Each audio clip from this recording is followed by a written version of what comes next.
Niyanig ng magnitude 7.5 na lindol ang coastal area ng Davao Oriental kanina hong alas 9:43 ng umaga.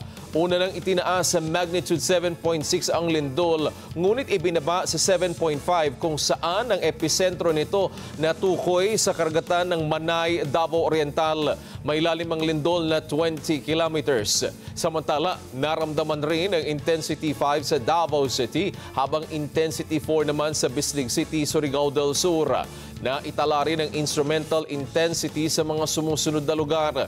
Intensity 5 sa Hinunangan, Southern Leyte, sa City of Hingog, Misamis Oriental, sa Nabunturan, Davao de Oro, sa Davao City, sa Santa Maria, Davao Occidental, sa Kidapawan City, Cotabato, sa Alabel at Malungon sa Sarangani, sa Coronadal City at Tupi, South Cotabato. Habang intensity 4 naman sa marami pang lugar sa Visayas at Mindanao. Agad ding nagpalabas ng tsunami warning ang ahensya matapos ang pagyanig. Samantala, sinuspindi ang klase sa Mandaue City at Consolacion sa Cebu matapos ang malakas na lindol sa Davao Oriental.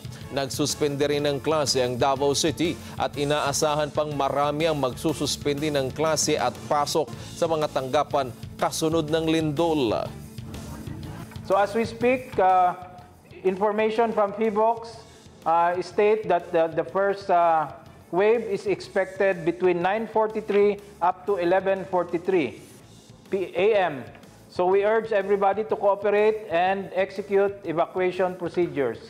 So these are the initial information that we get. We urge these coastal communities to be on alert and immediately evacuate to higher grounds until further notice.